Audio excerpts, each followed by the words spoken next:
Hey everyone, and welcome back to English Up. I'm Chloe. And I'm Alex. Ready to level up your English today? Absolutely, we're tackling a super common problem that so many English learners face. Yeah, that feeling of, I can understand everything, but when it's my turn to talk, blank. Exactly. So today we're diving into, I can understand English, but I can't speak it. Let's get started. Okay, Alex, this is something we hear all the time. Why is it so common that learners can comprehend so much but struggle to produce the language themselves? I think there are a few key reasons, Chloe. First, think about the amount of input versus output. Most learners spend way more time listening and reading English than actually speaking it. It's passive versus active learning. Your brain gets really good at recognizing and decoding, but the speaking muscles, both literal and figurative, aren't getting the same workout. That's a great point. It's like learning to ride a bike by watching videos. You might understand the theory perfectly, but you won't actually be able to ride until you get on the bike and practice.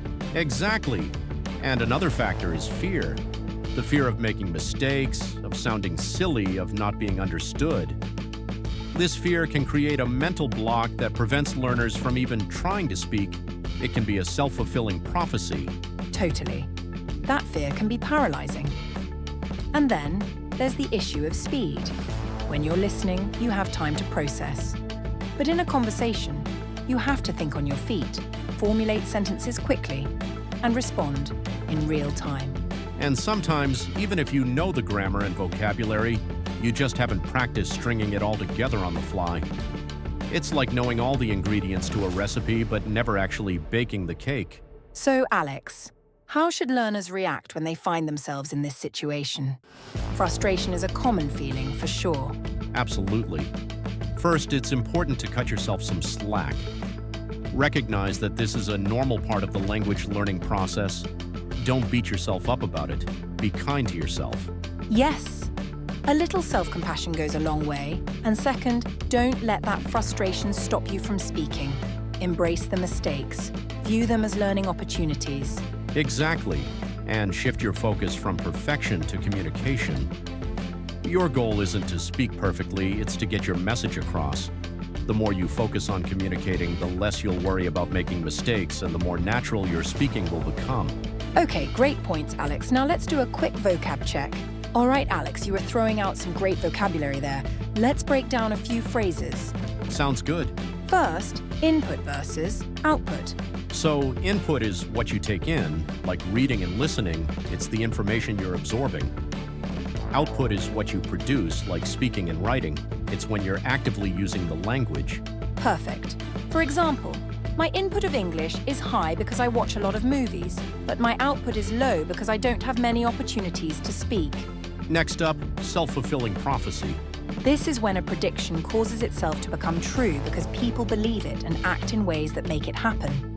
Exactly. Like in, she was so afraid of failing her exam that her anxiety became a self-fulfilling prophecy, and she didn't study properly and ended up failing. Okay, my turn. On the fly. On the fly means doing something without preparation or planning, often in a hurry. Right. For instance, I didn't have time to prepare a presentation, so I had to answer questions on the fly. Last one, cut yourself some slack. Means to not be so critical of yourself. To demonstrate, I messed up the presentation, but my boss told me to cut myself some slack because everyone makes mistakes. Awesome. Hopefully those definitions helped. Now, on to part 2. Okay, so we know why it's hard. Now, what can learners actually do to improve their speaking skills? The most important thing is to practice, practice, practice. But let's get more specific. First, find speaking partners. Language exchange partners are great, but even just talking to yourself in English can help. Absolutely, and don't be afraid to join English conversation groups either online or in person. The more opportunities you have to speak, the better. Yeah, and the pressure's lower with strangers. Another tip is to record yourself speaking. It can be painful to listen to at first, but it's a great way to identify areas where you need to improve. Definitely.